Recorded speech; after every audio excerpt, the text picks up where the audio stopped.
अस्सलाम वालेकुम बेटा। सेकेंड ईयर साल दोम से अकबरी की हमाकतें हमारा सबक नंबर 5 था, जिसे हमने अपनी ईसा नसर का आगाज़ किया। सबक लिखा हुआ है मौलवी नज़ीर अहमद ने, और इससे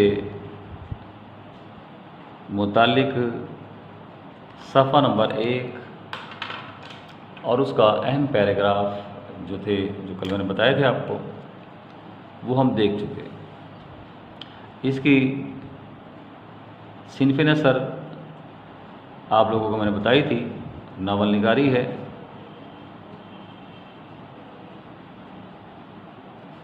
इसका माखज़ मिरातुल उरूस है,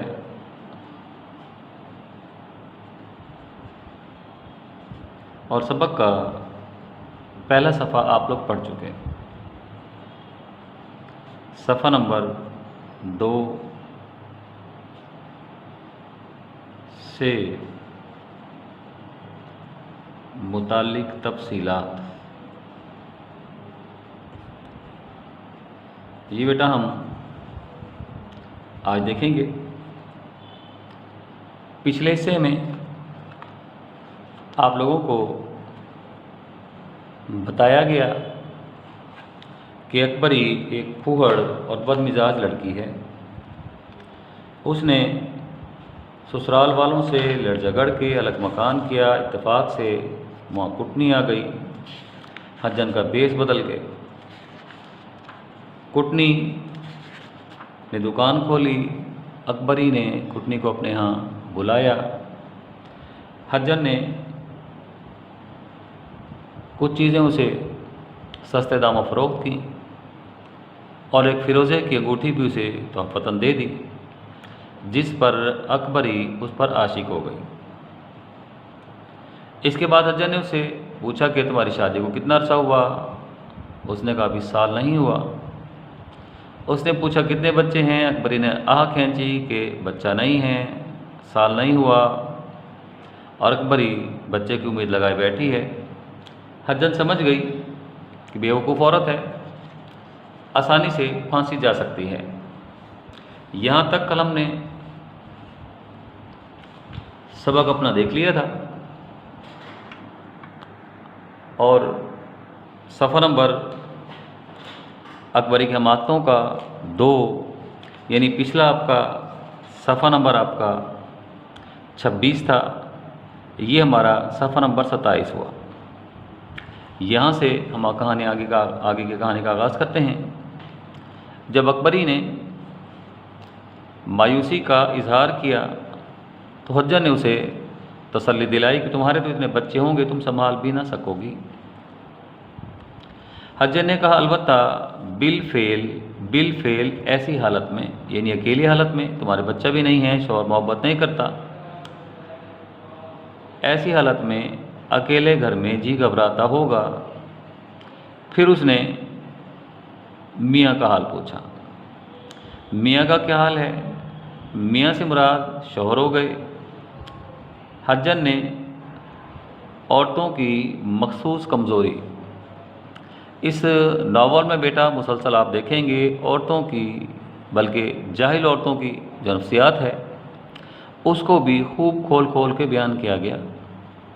जाहिल औरतें आमतौर पे अपने शौहर की नाशुक्रगुजार हुआ करती हैं, अपने ससुराल वालों से उनकी बनती नहीं हैं। मिजाजदार ने कहा हमेशा मुझसे नाखुश रहा करते हैं। अकबरी ने वही जवाब दिया जो आमतौर पे जाहिल किस्म की औरतें जवाब दिया करती हैं। मुसन्निफ बताते हैं गर्ज पहले ही मुलाकात में मिजाजदार ने हज्जन के साथ ऐसी बेतकल्लुफ़ी की कि अपना हाल जुज़ोकुल तमाम का तमाम, सारा का सारा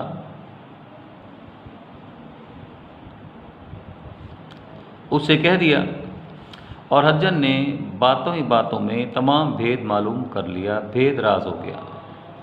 ये नौसरबाज लोग पहले हमसे हमारी कमज़ोरियाँ पूछ लेते हैं।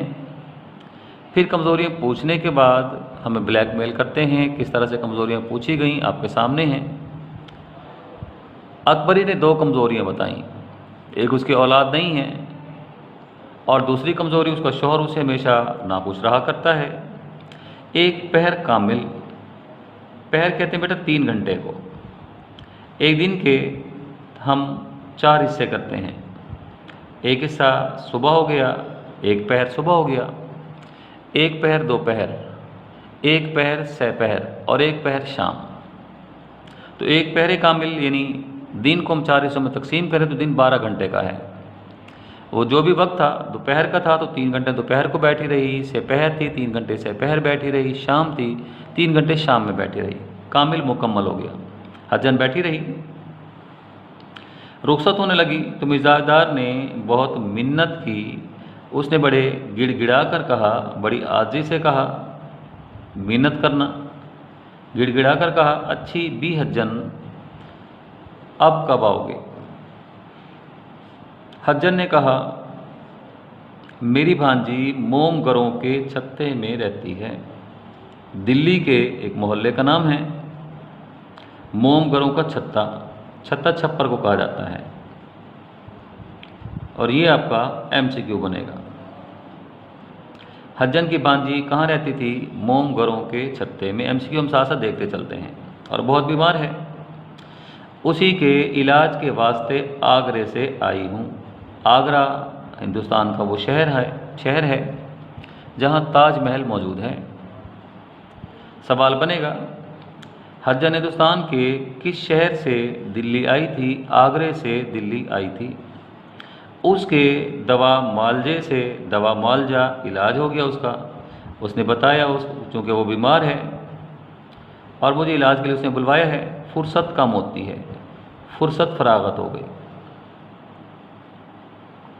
मगर इंशाअल्लाह दूसरे तीसरे दिन तुमको देख जाया करूँगी। ऊपर गौर करेंगे। हज्जन ने कहा दूसरे तीसरे दिन तुमको देख जाया करूँगी, मगर हज्जन तो खुद जान गई थी कि इस लड़की को आसानी से जाल में फांसा जा सकता है। अगले दिन हज्जन फिर मौजूद हुई। कब का कह गई थी? दूसरे तीसरे दिन का। मगर हज्जन तो चूँकि उसे बेवकूफ़ बनाना चाहती थी, वो जान गई थी कि बेवकूफ़ लड़की है, आसानी से हत्ते आ सकती है। और एक रेशमी इजारबंद ले आई। इजारबंद बेटा कहा जाता है कमरबंद को। कमरबंद भी कहा जाता है, इसे कमर कस भी कहा जाता है, जो शलवार में डाल के कमर पे कसा या कमर पे बांधा जाता है। मिजाजदार दूर से हज्जन को आते देखकर खुश हो गई और पूछा, ये इजारबंद कैसा है? हज्जन ने कहा बिकाऊ है। बिकाऊ है, काबिल फ़रोख्त है।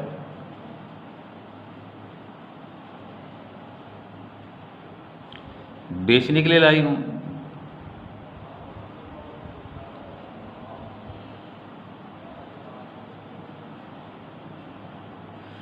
मिजाजदार ने पूछा कितने का है? हज्जन ने कहा 4 आने का। MCQ आपका बनेगा। हज्जन ने अकबरी को इजारबंद कितने का फ़रोख्त किया? 4 आने का फ़रोख्त किया। इजारबंद आया कहाँ से था? MCQ बनेगा। उसने कहा मोहल्ले में एक बेगम रहती है। बेगम आमतौर पे नवाब की मोन्नस के लिए इस्तेमाल किया जाता है। नवाब मुज़क्कर है और बेगम मोन्नस है। हज्जन ने कहा कि मोहल्ले में एक नवाब की बेगम रहती हैं, अब गरीब हो गई हैं। पहले बहुत अमीर थी, शौहर का इंतकाल हुआ तो गुर्बत आ गई। असबाब बेच बेच कर गुज़र करती हैं। असबाब घर का साजो सामान हो गया। अब पुराना सामान बेचती हैं, अपना घर का गुजारा करती हैं। मैं अक्सर उनकी चीज़ें बेच दिया करती हूँ। MCQ बनेगा। हज्जन के पास जो इजारबंद मौजूद था वो किसका था? वो नवाब की एक बेगम का इजारबंद था। मिजाजदार इतना सस्ता इजारबंद देखकर लौट हो गई।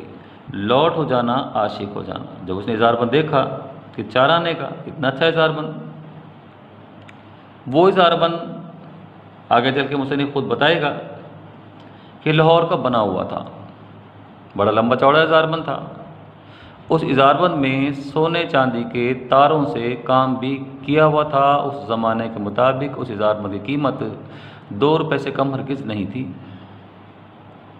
मगर ये नौसरबाज लोग आमतौर पे जब किसी को ठगते हैं, किसी को बेवकूफ़ बनाते हैं, तो अव्वल जैसे शिकारी परिंदे को बहलाने के लिए दाना डालता है, इसी तरह हज्जन ने अकबरी को जाल में फांसने के लिए दाना डाला, यानी महंगी चीज़ सस्ते दामों उसको दे दी। फ़ौरन पैसे निकाल हज्जन के हाथ पर रख दिए और बहुत गिड़गिड़ाकर कहा कि अच्छी भी जो चीज़ बिकाऊ हुआ करे, बिकाऊ बराए फ़रोख्त हुआ करे, बराए फ़रोख्त हुआ करे, पहले मुझको दिखा दिया करो।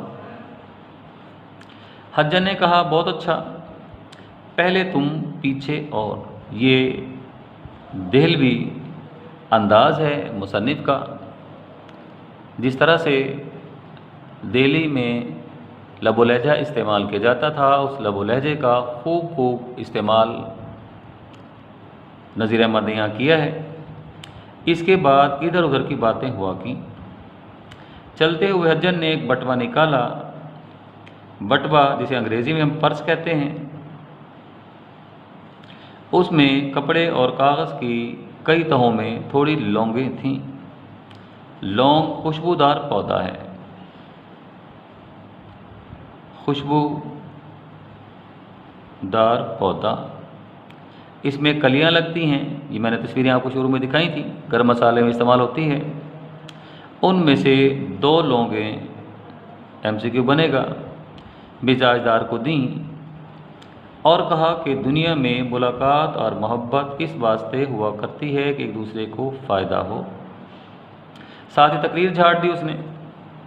तकरीर झाड़ते हुए कहा, पुराना शेर है, आप पहले देख चुके हैं कि इंसान को इंसान के काम आने के लिए पैदा किया गया, यही है इबादत। हज्जन ने कहा बकौल शायर, यही है इबादत, यही दीन व ईमान, यही है इबादत, यही दीन व ईमान के काम आए दुनिया में इंसान के इंसान। हैं लोग वही, ऐसे भी कह सकते हैं, हैं लोग वही जहाँ में अच्छे आते हैं, जो काम दूसरों के। इकबाल का शेर है। उसने कहा कि मोहब्बत इसीलिए हुआ करती है कि एक दूसरे के काम आया जाए, फ़ायदा हो। ये 2 लौंगे तुमको देती हूँ, एक तो तुम अपनी चोटी में बांध लेना। चोटी जिसे पंजाबी में परांदा कहा जाता है, जिसे उर्दू में चुटिया कहा जाता है, बालों की बांध लो। दूसरी बेहतर था कि तुम्हारे मियाँ की पगड़ी में रहती। उसने कहा कि दूसरी लौंग है, बेहतरीन तरीका तो ये था कि वो तुम्हारे मियाँ की पगड़ी में रहती, वो पगड़ी सर पे बांधता, दिमाग पलटता और तुम पे आशिक हो जाता। पर शायद तुम्हारे मियाँ शुबा करें, शक करें। अगर तुम पगड़ी में बांधोगे तो पूछेंगे कि कैसी लौंगे हैं। खैर, तकिए में सी दो। तकिए में सी दो से मुराद जो तकिया वो सर के नीचे रखता है, लेटने के लिए इस्तेमाल करता है, उसमें सी दो। वो तकिए पे सर रखेगा, लौंग की खुशबू निकलेगी, नतनों के ज़रिए दिमाग में जाएगी, दिमाग बदल जाएगा और वो तुम पर आशिक हो जाएगा। और इनका असर आज ही देख लेना। इस पैराग्राफ में दर हकीकत हम देखें तो तवहम परस्ती,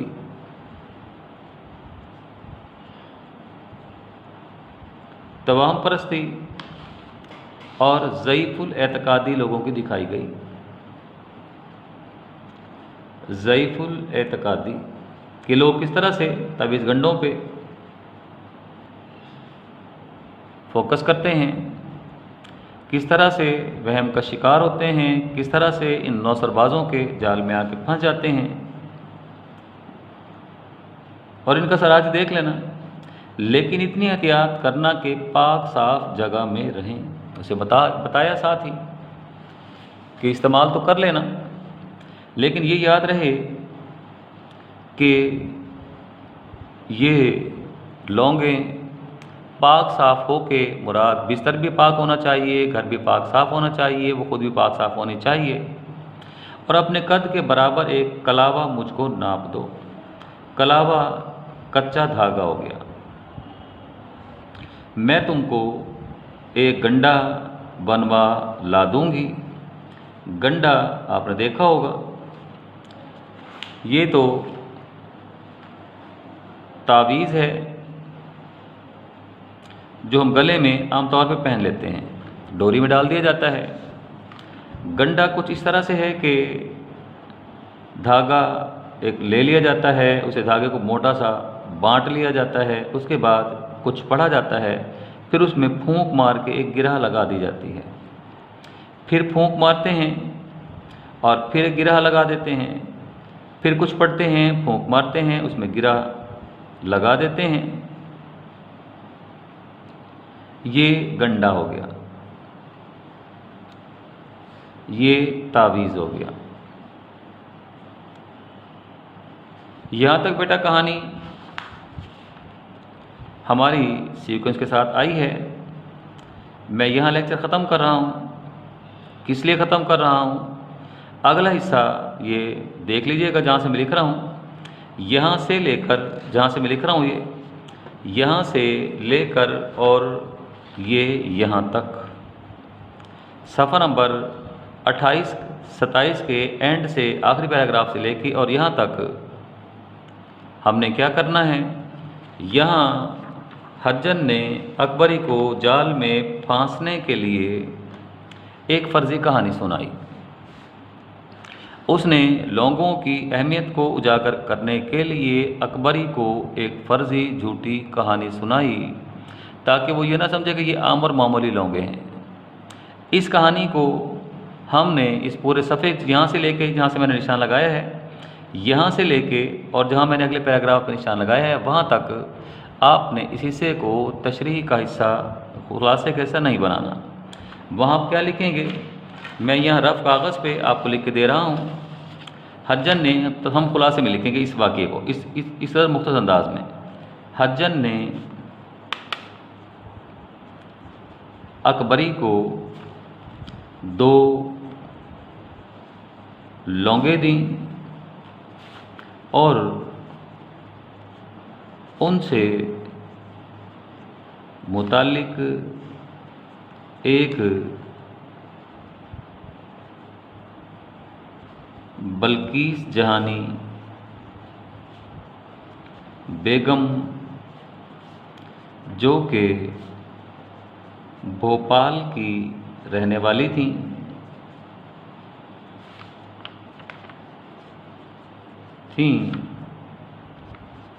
एक फ़र्ज़ी कहानी सुनाई।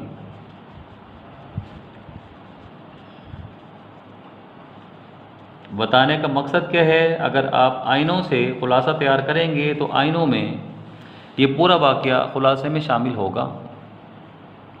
और ख़ुलासा हमें कदर मुख्तसर लिखना होता है, हम 3 सफ़ा से आगे नहीं बढ़ सकते। अगर आप ये वाक़या भी इसमें पूरा शामिल करेंगे तो ख़ुलासा आपका 5-6 सफ़ात पर जा पहुँचेगा। लिहाजा ख़ुलासे में, ये मैं दोबारा फिर लिख रहा हूँ, ख़ुलासे में इस वाक़ये को इसी अंदाज में मुख्तसर करके लिखना है। चूँकि हमने ये हिस्सा शामिल नहीं करना, इसलिए आज का लेक्चर मैं इसी बात पर ख़त्म करता हूँ। अगले लेक्चर में जो हज्जन ने अकबरी को बल्कीस जहानी बेगम की एक फ़र्ज़ी कहानी सुनाई है। हम उससे मुताल्लिक़ तफ़सीलात में जाएंगे। तब तक के लिए मुझे इजाज़त दीजिए। अल्लाह हाफ़िज़।